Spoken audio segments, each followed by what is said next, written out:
granniopteryx, she knows the truth, she's linking every link.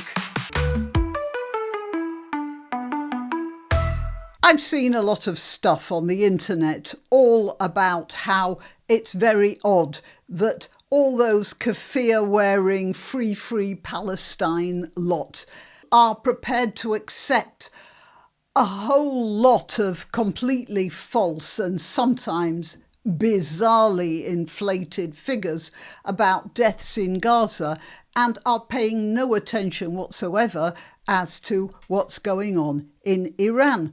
And it seems very strange that these people have no interest in the actual genocide that's going on in Iran right now. And I thought I might give my theory on why this is happening. And the first thing is, of course, publicity. Iran spends, according to this, $16 billion annually on terrorism and rogue regimes, and also, of course, on, nice advertising, on paying protesters to protest on behalf of the Gaza pro-Palestine thing. And the same is going on with Qatar, which is spending billions of dollars in American universities paying research grants and fact-finding holidays in the Arabian Peninsula and all that sort of thing to professors who then pass on this propaganda to their willing students. And you might think that they would spend their money better on making their people more educated and more comfortable, especially in Iran, where there are more and more people living in poverty and very great difficulties, and the water is running out and the electricity is closing down, and Iran's spending £16 billion, which could better be spent on hospitals, schools and reservoirs. They're spending it on propaganda and terrorism.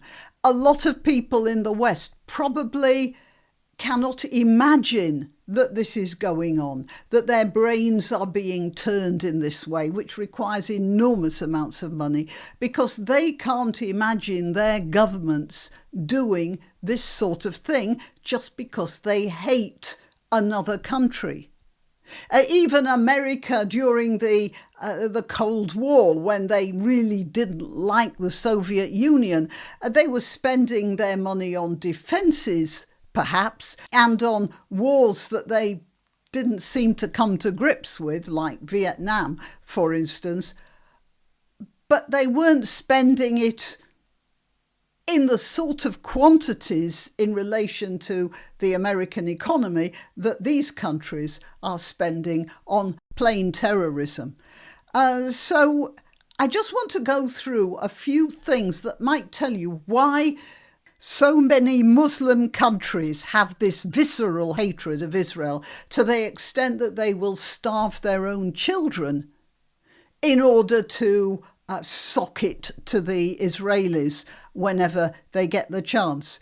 And this goes right back to the beginnings of Islam, the very beginnings.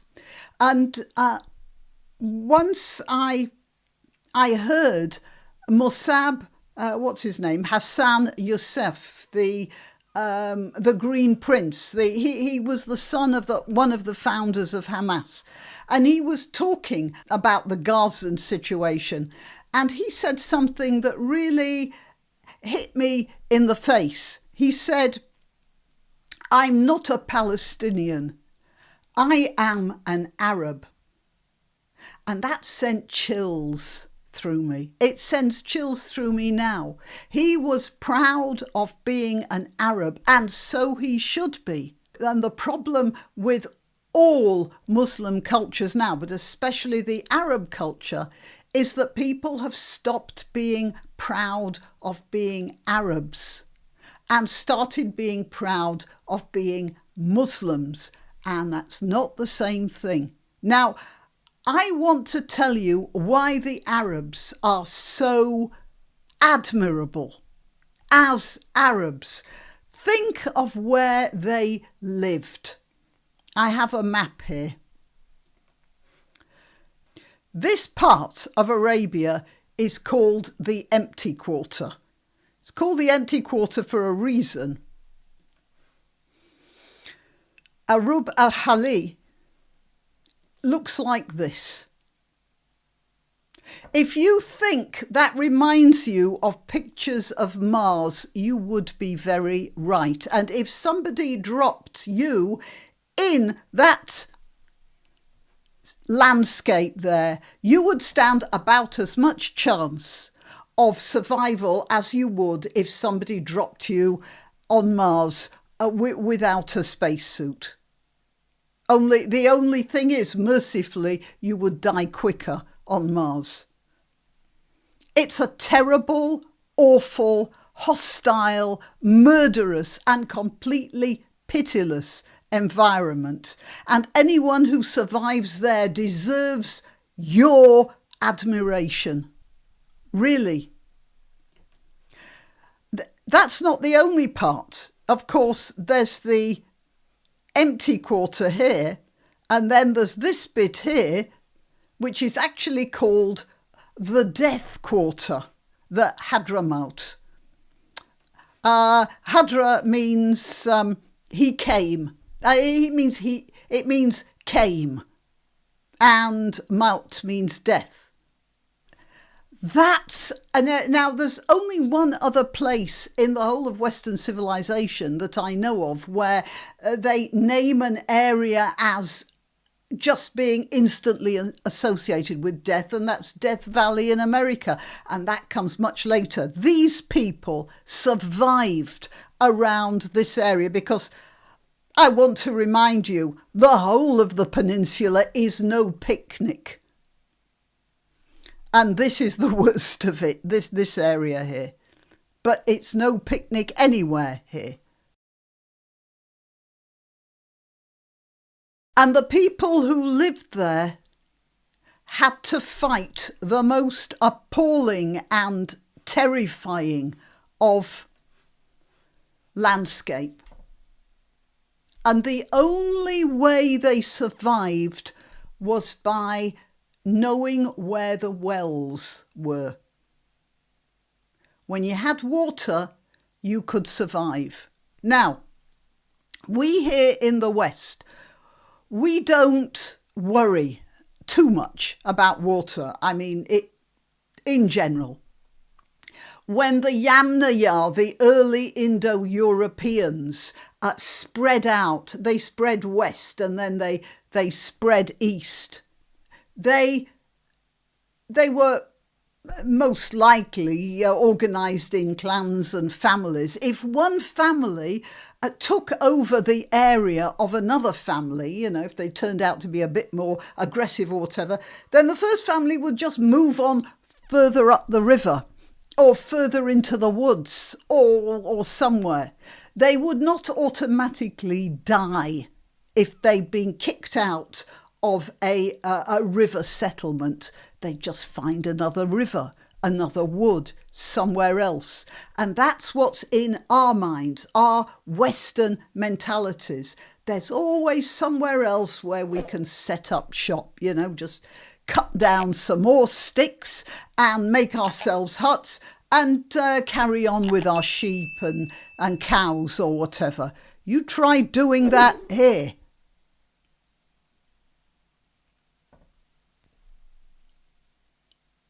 If you get thrown out of a well, you've got a long trek before you get to another well, even if you know where one is. And when you get there, somebody else will be claiming ownership of it. So you're dead. You and your entire family. The only ones who survived were the ones who held the wells, the most aggressive and strong and cohesive of the societies. They were the ones who, of families, they were the ones who survived. The ones who were a little bit less aggressive, a little bit less cohesive, they ended up in the desert there, out there, and dead. Those of you familiar with the Bible will know the story of Moses and Jethro's daughters. When he had run away from Egypt, he came across a well, and Jethro's daughters were drawing water there, and they were beset by another tribe of people, or some men from another tribe, who were trying to grab the well from them. And Moses, beat them out the way. And that story reflects a time a couple of thousand years BC. This is an ancient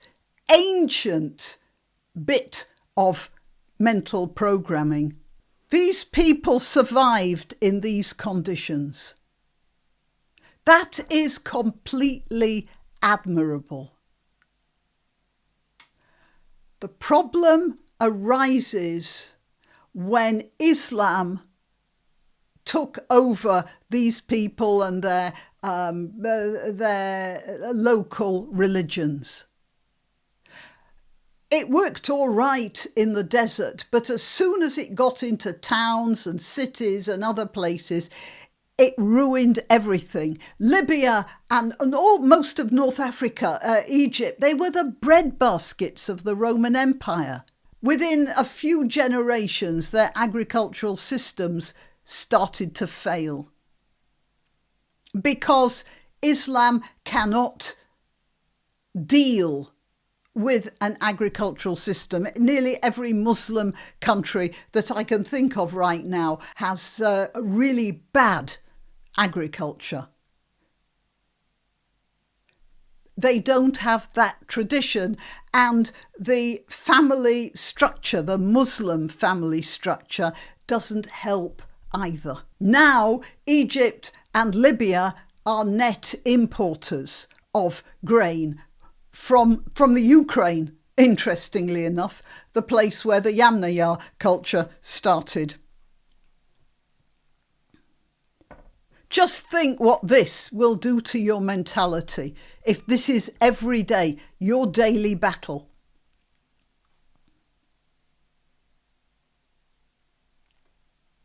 Yeah, here you have some nice European tourists sunning themselves and admiring the scenery. Believe me, they wouldn't last 5 minutes without the guy in the Jeep behind them with the bottles of water. And the reason the Arabs hate Israel so much is because Israel has one of their wells. That's what's down there deep in their early Arab hindbrain, programmed into them. You don't let those other guys get your well. That's where the Muslim idea that once a place is Muslim, you must never let it go. And if it gets taken over, you've got to fight and fight and fight until you get it back. It's the well. Because that means survival. And it's so programmed, so deep in the Arab psyche, and you can see why. That they don't even know it's there, but it is there. And they hate Israel because those guys have the wells. And even worse, they're better wells than the Arabs have right now. Right, well, not that it actually helps, but that sort of madness is what's going on in the minds of the Iranians now, who have had an Arab culture superimposed on their own. And what we have to do here in the West is make sure that it doesn't happen to us. Right, till next time. You can help my channel by subscribing and clicking the notification bell. That's quite important. And by sharing if you're so inclined. Links to my other channels and to donation methods are in the description. But the best way you can help is simply by clicking like and notify. Thank you.